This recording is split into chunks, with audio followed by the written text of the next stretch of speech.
Practically live from an underground fallout shelter below Capital City, it's CyberNations Quarterly, bringing you the news once a week, every day. I'm Sir Paul with the Wartime Edition. And now, here's the news.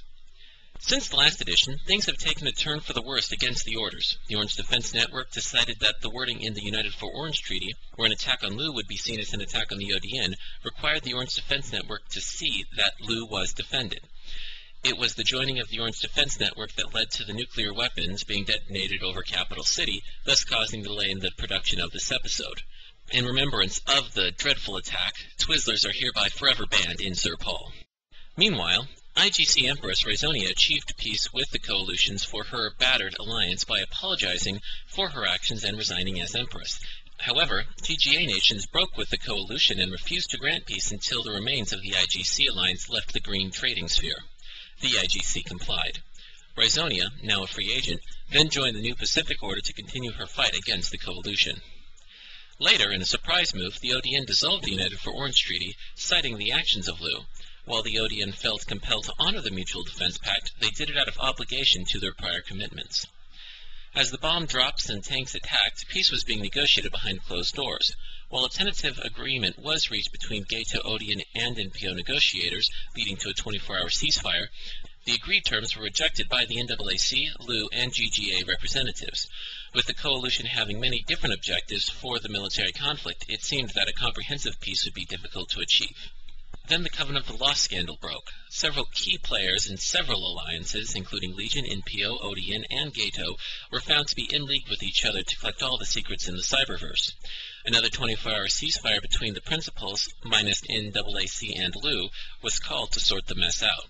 However, instead of a lasting peace, a Coven member leaked private NPO council logs in which King Justin and others said that the Legion would pay for their actions, as well as some other unflattering comments.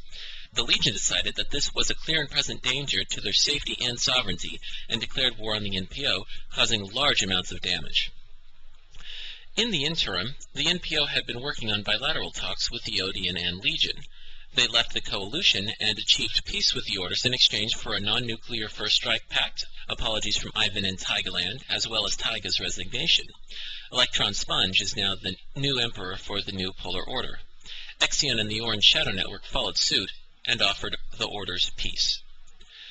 Currently, the Orders have dropped below 500,000 strength, and the Legion Blitz has secured their dominance in the game.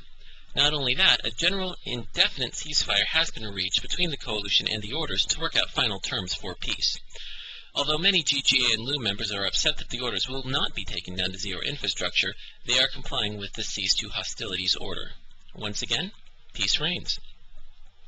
At this point, we're going to have a roundtable discussion on the Great War with our panel, who has braved the radiation and rights to be here. From the Lose paper, we have Hey, would you blow me? Hey, why is there a hole up in my radiation suit? Ventilation. From the OD Insider, Robin Hood. Miss Hood? Always a pleasure. And from NPO'd, Jack Boots. I believe this is the first time we've met? That's right, you don't know Jack. On that note, let's begin the discussion. Our first topic for discussion is the start of the war. Since Jack currently has his foot on my neck, why don't you start off?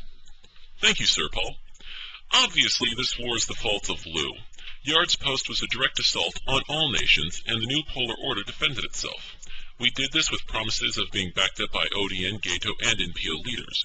Note that we waited for a statement regarding the action of Yard. Yard's actions were supported by Lu, and only Filler stood up to Lu.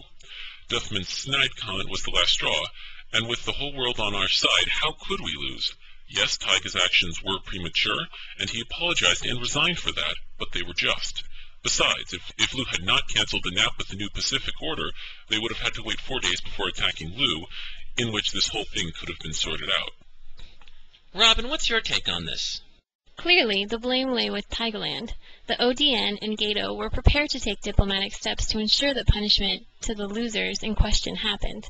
Indeed, Lu were setting up an internal investigation until Taiga jumped the gun. It's a shame, as a Polar Order War counselor resigned over Taiga's actions, and the Pacific Order was dragged into this prematurely by their Mutual Attack Pact. We were obligated by our Mutual Defense Pact to defend Lu, as were many others. Haywood, who's to blame? The chickenhead in all this is Ivan Moldavi and his empire. He created a gangster cult of hate and imperialism, and shit in Tigerland was just a product of that hate. I don't see a difference between the two. They just LAPD and LA sheriffs united up together in this bitch to fuck the neighborhood. Tiger is just an errand boy for Ivan's dreams of destruction and world domination to do the dirty work for him. Oh, please. Ivan plans better. He likes to push the button himself. Do you think he'd be in this circumstance if he was pulling the string? Not my fault he didn't know not to play a brother wrong. Gentlemen, let's calm down here. Moving on, let's talk with why people are fighting this war and what their objectives are. Miss Hood? The ODN joined the war because we had a mutual defense pact with Lu. An attack on Lu is an attack on the ODN. We did not want to fight, but we decided to live up to our agreements and defend Lu. We also canceled that treaty, as we told the NPO we would. When it became apparent that Lu was defended, and that the orders were not in a position to destroy Lu, we asked for an apology, and that the cause of the war, Tigerland, is removed from office. Both were achieved, and we withdrew from the conflict. Jack? We are fighting this war because of honor. The NPO honored its treaty with the New Polar Order. Gato had a nap with the New Pacific Order and should have waited 4 days before hostilities. The ODN had an oath to the Emperor. The Legion had a mutual defense pact and should have backed up the orders when the GGA, whose treaty with Lu was suspended, attacked the orders. Now, people are saying we were trying to wipe Lu off the face of the earth. Please, we say that every 10 war. Think of it like the retail price of a used automobile. You bargain your way down until you get something in the middle. Even during negotiations, we made it clear that we wanted the losers in question to be punished for their actions. Mr. Jablomi, why did you fight? To survive. He comes up into this bitch and says he wants to blast my ass. That shit don't fly. If you got a problem with someone, you take it up with him like a man. You don't be throwing dog shit into his backyard. They also forgot that the world has our back. Do we want to take this all the way to ZI? Hell yeah, we do. Because that's what they want to do for us. Like my man Fat Gregor says, grind their bones into dust, just like the New Pacific Ogre. Finally, panelists, now that peace has been achieved, what will come of it? Haywood? Although we want to glass their ass, Lu can chill. I want them to understand that there's more to life than fucking niggas up. Mr. Boots? While the orders may have lost the war, they have certainly won the peace. Our motto is peace, strength, prosperity. And while Tyga strayed from those ideals, he has honorably resigned, and the new Pacifica and Polaris understand that diplomacy is the key to victory. And finally, Robin. The world is shifting from a monopolar world to a multipolar world, and whenever there is a shift, major hegemonic war happens. People say that the Legion is on top, but in reality no one is on top. All progress in the foreseeable future will require cooperation between the various states and alliances. No one can go it alone. I'd like to thank our panelists for their inputs and their insights. That's all the news we have for you today. Thank you for watching Cybernations Quarterly, bringing you the news. What the f*** was that? Woe's back on, bitch.